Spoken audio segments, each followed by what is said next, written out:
All right, let's get into this mock draft. Let's continue to just on the decisions I make and go to the 2-round 2021 NFL mock draft. All right, so this is yours. I'll be the host now. Love it. Can't wait. Go through.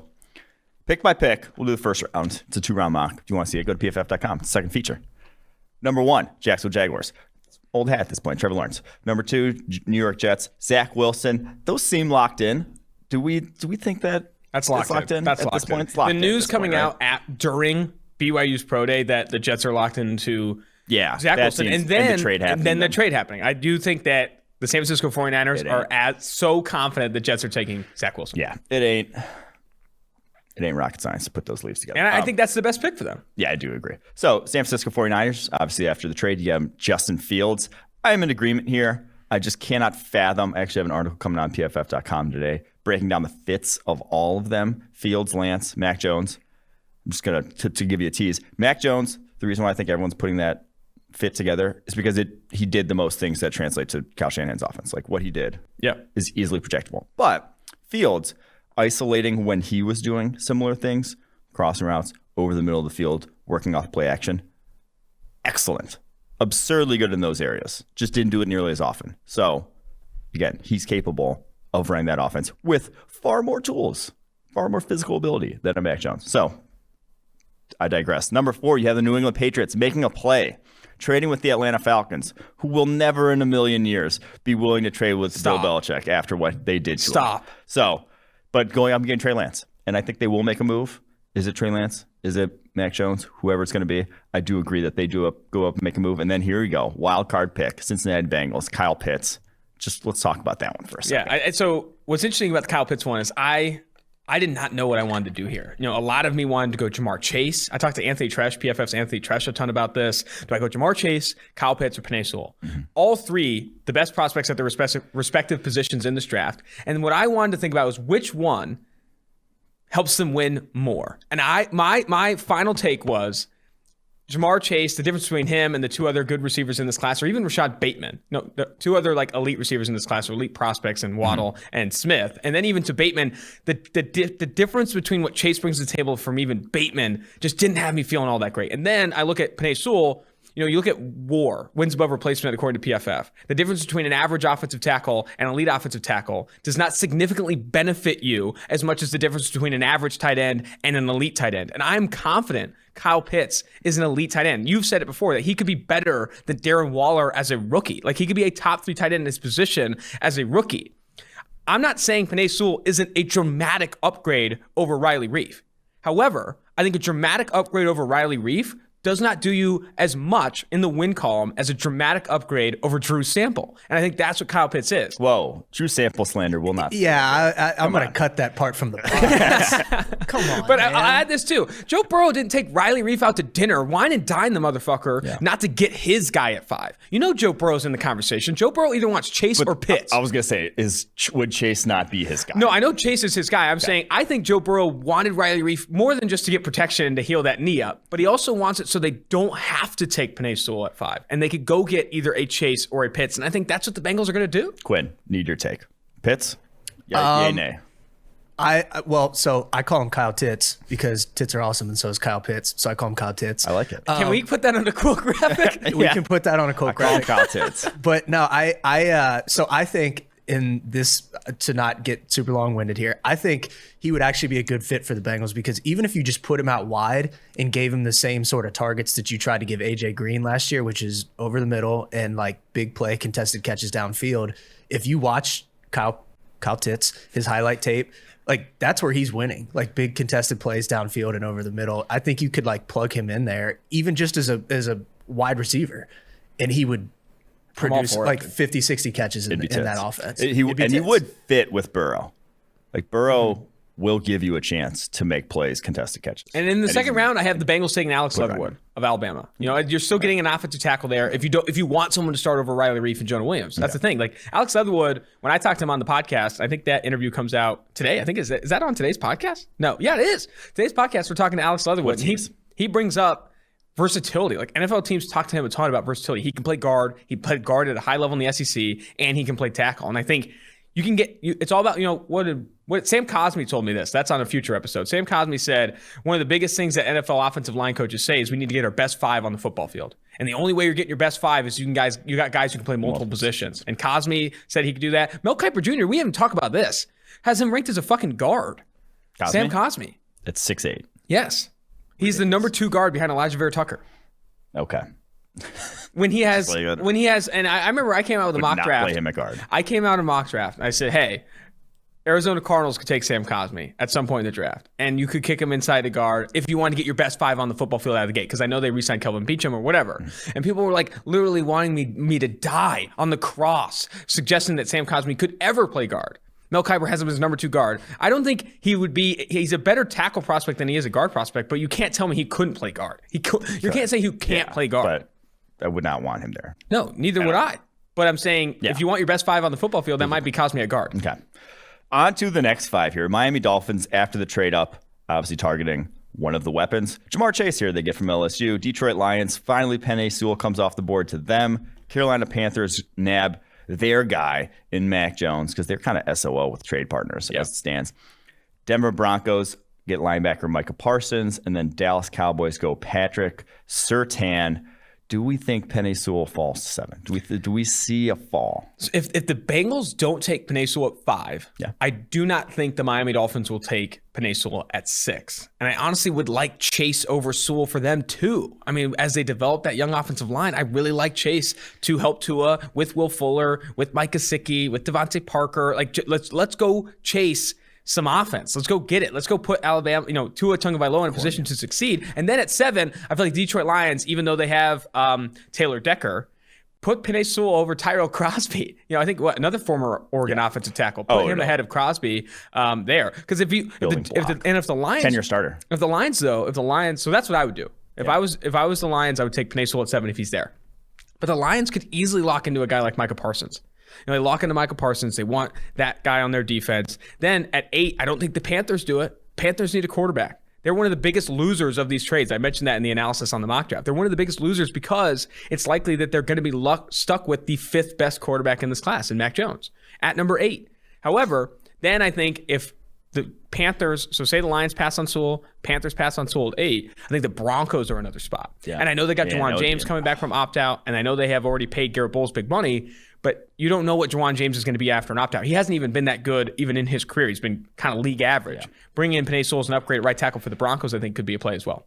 Man, my take of Penei Sewell being the first position player off the board, it seems like it's in hot water. A little bit. I mean, I do think that the Bengals are in a prime position to do it, but we'll see. All right. Next 5 here, we got the Giants getting Devontae Smith from Alabama. God, they were in a nice position to grab another wide receiver, and I would do it if I'm them. Philadelphia Eagles going J.C. Horn from South Carolina. Los Angeles Chargers getting Rashawn Slater, Northwestern. Minnesota Vikings going Kwity Paye from Michigan, and then the Atlanta Falcons going Jalen Waddle from Alabama after that trade down. Do we think wide receiver class, like the Dolphins traded up because they didn't think they were going to get one? Do we think they'd made a mistake that one is going to fall to 12? I mentioned that in the analysis too. I said, I don't love the decision for the Miami Dolphins to trade up from 12 to 6 after getting 2 first-rounders in the 49ers trade, but we were playing the cards were dealt in the mock draft. And I think if they are moving up for receiver, they better go get their guy, which could be Devontae Smith, especially with the Tua Tagovailoa connection, or Jalen Waddle. However, I do think Jamar Chase is the better prospect, so I have them going Chase. And then New York Giants, some people were saying, we just signed Kenny Galladay. What's the point of signing drafting Devontae Smith at 11? It's like, okay, Darius Slayton is one guy. Then you have Sterling Shepard, who everyone loves as this slot type since he was fucking drafted out of Oklahoma. But what has he done? Devontae Smith can have success on the slot or on the outside out of the gate. And I know you're going to be protecting him from press coverage in the NFL at 170 pounds. Even though he had success at Alabama releasing and working against press, you're still going to be in some ways wanting to protect him, moving him in the slot and outside. And I don't think Darius Slayton should not be keeping you from drafting a Devontae Smith. Sterling Shepard should not be keeping you from drafting a Devontae Smith. Kenny Galladay is one thing, but you've talked about Kenny Galladay and his prospects of even working into the slot more. Like, he goes into the slot. You said that for Baltimore if he went to Baltimore. So I think all of those guys can be a little bit interchangeable, maybe outside of Shepard. And I think you want to put a talented receiving core together. We've talked about the best teams in the NFL. They all have multiple really talented receivers. At 11, I think Devontae Smith, you sprint the pick in. And for Atlanta, after trading down and gathering what I would have as a future first round pick and a second round pick from the New England Patriots, if not more, maybe Stephon Gilmore thrown in as well, getting Jalen Waddle and that all Alabama receiving core would take this offense to the next level. You could have Jalen Waddle working the slot, Calvin Ridley and Julio Jones on the outside. And I don't have to tell Falcons fans how often fucking Calvin Ridley and Julio Jones got hurt last year. Having depth at the wide receiver position is good. Just because you have two good receivers doesn't mean you should avoid the position. It's a valuable position where oftentimes you start three. I think Jalen Waddle in the slot would be sick. Jalen Waddle in that offense would be sick. I wholeheartedly agree. All right, on to the next 5 here. Arizona Cardinals grab Miami edge defender Jalen Phillips, who, man, what a pro day. Do put it on a show there. Absolutely. Las Vegas Raiders grab Virginia Tech offense tackle Christian Darrisaw. Miami Dolphins get Penn State edge defender Jason Oweh. Washington football team, Oklahoma State offensive tackle Tevin Jenkins. And the Chicago Bears grab Georgia edge defender Azeez Ojulari. The edge fits here, Cardinals and Bears, they both have kind of two starting edges. Yeah, they got J.J. Watt and Chandler Jones, and then you got Khalil Mack and Robert Quinn. What are we doing here? I'm all about adding edge talent. I'm all about adding market valued positions. Jalen Phillips can come in as a rotational edge. I'm all for it. Out of the gate, guy who struggled with concussions in his career, let's get Jalen Phillips on the football field and get cheaper at the second most expensive position in the NFL. Steelers fans are upset, and you'll get to this later, that I had him getting Gregory Rousseau and Peyton Turner. Get cheaper at the second most expensive position in the NFL. I think Peyton Turner can move inside as well. He has positional versatility. Gregory Rousseau, all he is positional versatility. He's never played true edge at a successful level in college. You could play him at multiple positions. So I really like Phillips at the value at 16. And then looking at Oweh, you can't say the Miami Dolphins have a lot of, they started Andrew Van Ginkel Always last fine. year. I'm saying Chicago, Azeez. So I do think that adding Azeez Ojulari here, and I like Robert Quinn and Khalil Mack as well, I just felt like the value was too good. Like I think that a lot of the offensive tackles were already off the board with Darrisaw and Tevin Jenkins, and I just kind of lock in again. When I'm in a position where I can't fill a position of need, I'm going to go get value. And value for me is in this edge class, specifically at the back end of the first round, with how expensive a Trey Hendrickson and a Carl Lawson and a Leonard Floyd costs. And a Robert Quinn, who's not been good for that. Yes, exactly. And Azeez Ojulari working with Khalil Mack, my God, like let's train up a guy that in year two, so don't even think about 2021. In year two, when maybe you're moving on from a Quinn or Khalil Mack is in an interesting situation and you have to fucking blow this thing up, having some value there or having some talented players along the edge like an Azeez Ojulari entering year two, filling that need a year prior could be pretty sweet. Khalil Mack, when he was drafted, we would have hated him here. He was 23 years old. So old. We killed him. But he was a monster. The dude had a 40 we had him ranked pretty highly, didn't we? That was before our PFF draft time. That was 2014, I felt that. He had 40-inch vert coming out. Whew. Yum. Yum was weird. I don't think I need to say that again. What would be the tasty part to that to you? Want to describe? Go deeper into that? Can we please go to the next 21, Indianapolis Colts grab Minnesota wide receiver Rashad Bateman. 22, love this fit. I floated this one on national radio this morning. Elijah Moore, Ole Miss to the Tennessee Titans. Whew. Ole Miss, bring wide receiver you. New York Jets going, we need to do, someone floated that, like do all the wide receiver DBUs, actually once for all decide on them. We're going to have to do that on a podcast. With a representative of the school. To really get people excited. Okay. Sean Wade. O-line you. Yeah, that'd be good. All right. New York Jets. Cornerback Greg Newsome out of Northwestern. Pittsburgh Steelers. Greg Rousseau, edge defender Miami. Jacksonville Jaguars. Trayvon Moehrig, TCU safety. I do love that fit. Let's start, though, with the Pittsburgh Steelers. They're all in this year. Yeah. They need a guy that's going to help this year. Greg Rousseau, like you got Alex Highsmith there on the edge. I don't know if he unseats him after how good he looked.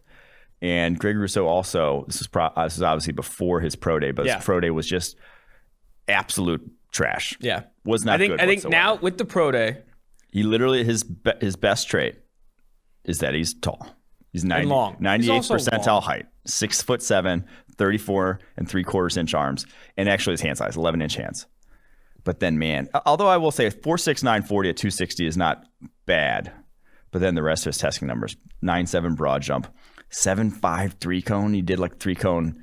He did the Jalen Ferguson where he just like kept running it until he got a time that was serviceable. Apparently stumbled the first few times and then like ran it a third time and it was still shit. Yeah. And then a 14. Well, you stumble because you can't turn. Yeah. It's like the guys who stumble, it's like. Very true. Like everyone was that DK Metcalf 3 cone came out and everyone's like, oh, well, he stumbled. Obviously, it's like, no.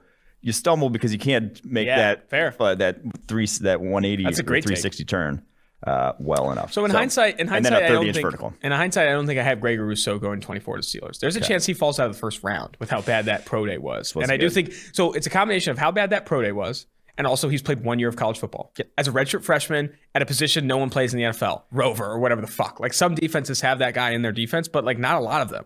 So I do think that Greg Rousseau could be slipping out of the first round. And in hindsight, maybe I get them in on the tackle class. Dylan Radins, North Dakota State, Sam Cosmi of Texas. They have to. I think they have to. So I do think that in hindsight, that was not a great pick. Can we talk about some of the fits here though? Can we move on? I love Rashad Bateman of the Colts. I think that's a great fit. I love Elijah Moore, Tennessee, like you said. And then Greg Newsome to New York Jets with Robert Salah. I do think that's a fire fit. I think the Jets getting Newsome at 23 would be sick. I've had a Jets beat reporter, unnamed, talking to me a ton about what should the Jets better not do. be Manish. It's not Manish. Jesus Christ, I have a soul. Talking to me a ton about what the Jets should do and all this stuff. And I think we're feeling good about Newsome at 23. Nice. Anyway, and then Trayvon Moehrig to Jacksonville. I was looking at their investment in the defensive line. I thought maybe they could go Barmore here, but they've just thrown so many resources at defensive line. And I think in the secondary, you don't want a cornerback necessarily up, taking what they want, obviously, C.J. Henderson to do or Shaquille Griffin to do. I thought about the slot, but I like Trayvon Moehrig. I think that's a move for them. I like Trayvon Moehrig a lot in that defense because what he can do from a blitzing perspective, I don't know. Obviously, the DC coming over from Baltimore. I don't know what they use their safeties in a versatile manner. I think he can execute that. So I thought he was fit for Baltimore as well if he would have still been on the board. Cleveland Browns, 26. Christian Barmore, Alabama defensive tackle. Baltimore Ravens, Terrace Marshall, wide receiver from LSU. New Orleans Saints grabbed the falling cornerback from Virginia Tech, Caleb Farley, after that back surgery he had. Green Bay Packers grabbed Jeremiah Wusu-Koramoah, linebacker from Notre Dame. Thank you for that. Buffalo Bills go North Dakota State offensive tackle Dylan Radins, 31. Kansas State Chiefs, Sam Cosmi, offensive tackle Texas.